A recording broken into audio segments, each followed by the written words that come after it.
So ayun mga tropa, no, so may nagtatanong sa atin kung paano nga ba maging chief cook sa barko, no. So ako is nagsimula ako bilang isang cook trainee dito sa aming kumpanya, and then kontrata nun is 6 months. Tapos after na 6 months is babalik ka sa Pilipinas para kumuha ng ibang training tulad ng 2-4, kasi ang job title po namin is AB Cook, no? Cook AB. Binaliktad ko lang, bobo. AB Cook. Pwedeng AB, tapos pwedeng Cook. Pero normal na trabaho lang talaga namin dito sa barko is cook lang. Once na kailangan sa labas, is dun ka lang nila tatawagin pag emergency sila, no. Pero pag hindi naman is okay lang, sa kusina ka lang petiks galaw-galaw kang ganyan, wantang. So ayun, matuloy tayo dito sa kwento natin, no. Kwento talaga, bobo. Kwento talaga. So ayun, paano nga ba nagsimula? So nag-apply ako dito sa kumpanya nga namin na Wagenborg Manila Incorporated, no. That time is kinataw ng tropa na hiring sila ng AB Cook, and then magte-training ng 3 months sa may PMMA. Na dahil wala pang training center si Mami Lilian, no. Shoutout nga pala kay Mami Lilian. Mami Lilian Hermosa.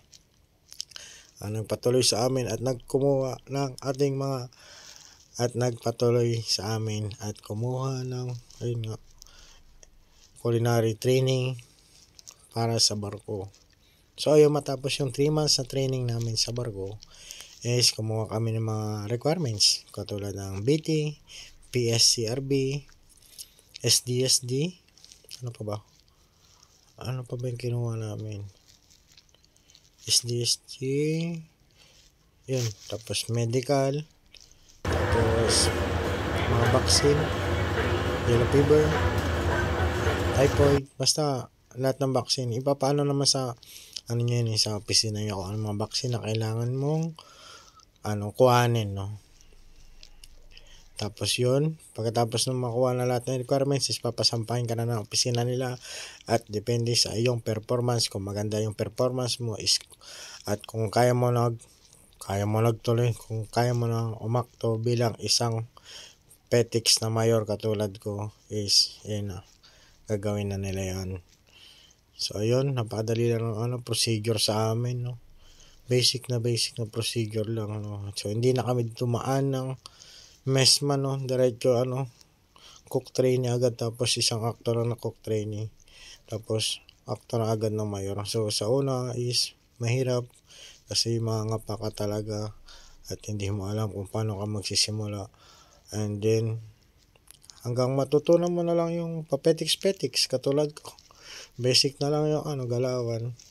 So natatansya ko na rin kung paano gumalaw ng mag-isa, kung paano i-time management, ang pagpetiks, pagtayo-tayo sa kusina, kasi sobrang petiks ko lang talaga dito. Yung ginagawa ko dyan, lagyan ko paminta yung gumagawa ko ng ulam panghapunan. Panghapunan ba yan? Panghapunan nga pala yan. Kala ko, so ayan, sa tropa yan. Tapos yung isa, adobo ata niluluto ko dyan eh. Basta adobo yan. Tapos yung sa official, shawarma chicken. Ayan, kunwari si setup kunwari, ayan ang gagawin mo, setup ka kunwari. Hindi ko na alam yung kwento, no. Nawala na ako sa kwento. So abangan nyo na lang sa part 2 ng ating video kung ano-anong pa nga ba yung kailangan natin gawin para matanggap tayo sa pagbabarko. So dito muna tatapusin yung video na to. Shoutout sa mga tropa nating pangit. Bye-bye!